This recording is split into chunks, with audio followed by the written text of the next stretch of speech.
Yes, welcome to Bikes with Rye. Thank you for clicking on my video. I am currently en route to KTM in Hemel Hempstead, and I have arranged myself a test ride on the KTM 890 Duke R. So pretty excited about this. Hope you are too. Sit back, relax and enjoy this video.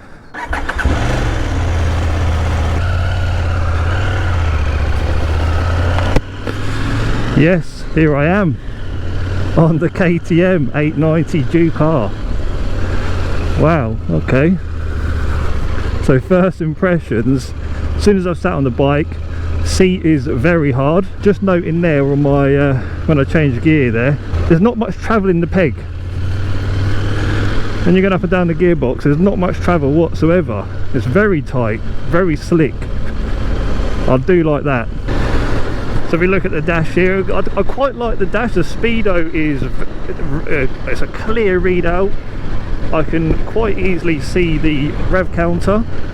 Though one thing I'm noticing here is the glare of the sun. It's quite simplistic in its readout and its design. You've got obviously the rev counter that goes all the way up to red line at about 9.5. You've got your fuel gauge there and your temperature. Obviously, being a twin, when you do go to accelerate, you can feel it chugging a little bit, so you can feel you can almost feel the pistons working underneath you, if that makes any sense. I guess it's because it's low RPM.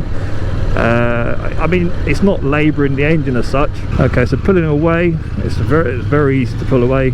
Clutch is very smooth, very light. You can actually flick over to sports mode on the fly. So go down to, so you've got to select, well, hit set, go to ride mode,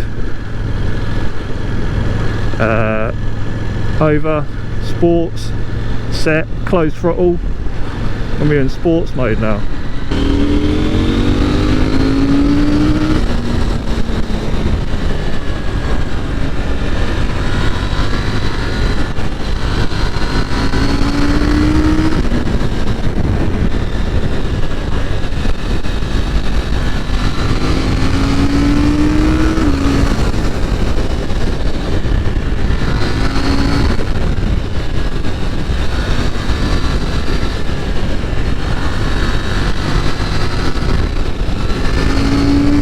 Wow, okay, that's quite a surprise. I didn't think it would have been so good. Feels very, very playful. That's all I have to say. It just wants to, it's so manageable. It's just very, very flickable. Like, it's razor sharp, right? Oh, wow, it's very good. Very, very, very, very good. How about the comfort then? Well, this would suit if you're a taller rider.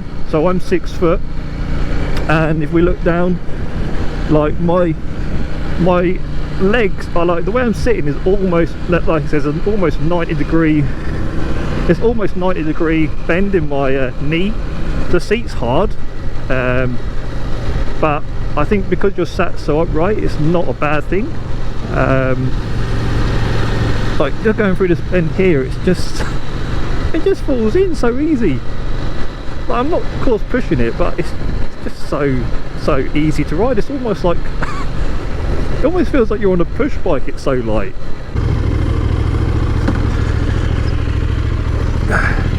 Let's talk about the looks then. So some of the things that stand out to me, the first thing I look at this and think about is it's quite an industrial looking bike. Does that make sense? I like the huge front discs there. We've got Brembo front calipers. However, when we look at these kind of touches here, it's quite plasticky looking. It's almost like a motocross bike. Now I guess it's kind of super motorish, this bike, yeah. So, but it's just something to point out. Like the tank here, it's a satin black. I don't even know if that's metal. Obviously it's got no rear foot pegs, so I guess you can't get a rear pillion seat or pegs fitted, so it's just for one person. The exhaust, now this is what I think lets a bike down here. noticeable here, the rear swinging arm, again, very industrial looking, very solid metal. And then we move on to the headlight. So we've got these kind of daytime runners here that are only mildly lit, and 2 bulbs here, indicators up here, of course your TFT. Here we've got preload adjustment for the rear spring. You can get onto that very easily. So how about swinging the leg over? How is it to sit on flat footed here? There's no problem with the reach there. Again, I'm 6 foot tall. Let's carry on then. We'll turn left out of here. What a lovely day for it.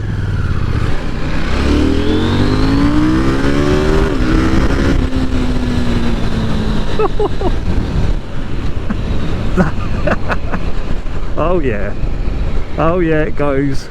I have noticed on this KTM some of the switch gear is a little bit, I don't know, indicator switch feels like that's about to snap off. I'm going to be honest. Like there's a why do I have to press it that much?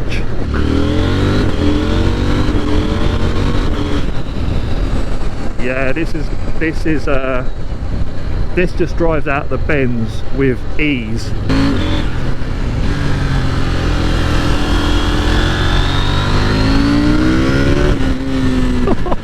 Lifting the front wheel.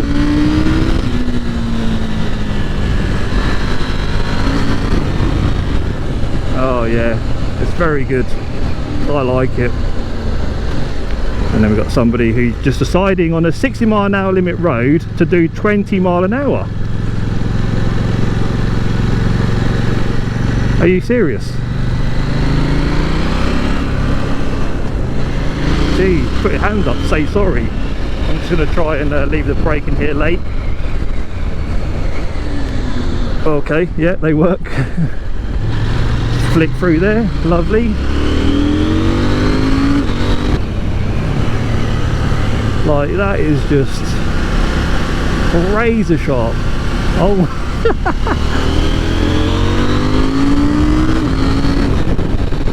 Oh, yeah, the handling is very, very impressive. That's the one thing I can't get over, is the handling on it. We're just putting onto the M1 now. I'm going to see what it's like with the wind protection. We'll just cruise along here at 70 mile an hour. So my legs feel protected. I don't feel really much wind on my legs. My torso and my helmet, I don't think it's too bad. The one thing that people do point out is, oh, if you ain't got fairing or any screen, then I wouldn't be able to tolerate it. Honestly, I don't think it's bad. I genuinely don't think it's too bad. I see we're just sitting here doing 70 mile an hour. It seems nice.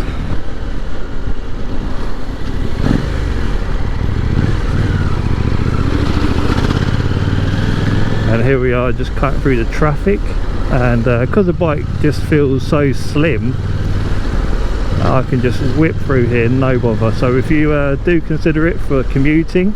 Okay, so it's the day after my test ride on KTM's 890 Duke car. First of all, I just want to say the dealership in Hemel Hempstead is the greatest customer experience I've had. I spoke to a handful of people there and it was just so relaxed and friendly. So right then, my opinions, what did I like? The front brake lever, well, it's progressive, so there isn't this initial bite until you really ask for it.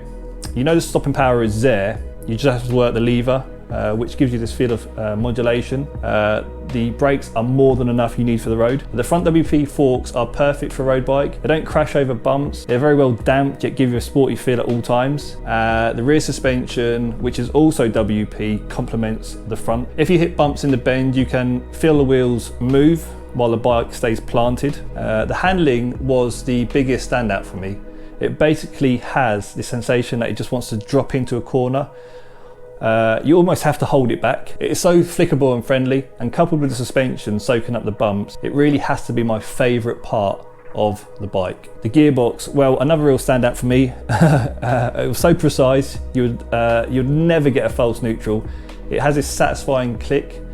It's like I feel as if it's a button. There is no play in the peg. The quick shifter and blipper were perfect. How about comfort? Well, this is a bike you could ride all day, in my opinion. It is very roomy.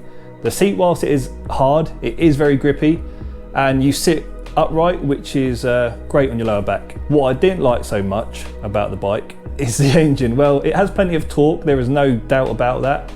You would ride this bike around between 3,000 to 8,000 RPM. However, it doesn't have the top end pull or the top end rush I would personally hope for. And also, I didn't think at one point it sounded particularly nice. Like it didn't want me to rev the bike. I didn't feel like revving the bike. I'd have to hear it with an exhaust on it. And whilst the bike feels like a 10,000 pound bike to ride, it certainly doesn't look it. Exhaust looks terrible in my opinion.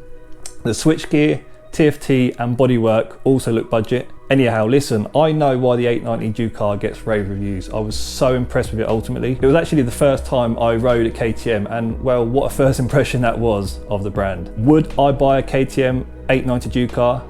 Absolutely. And would I choose the 890 Ducar over my 2020 Street Triple?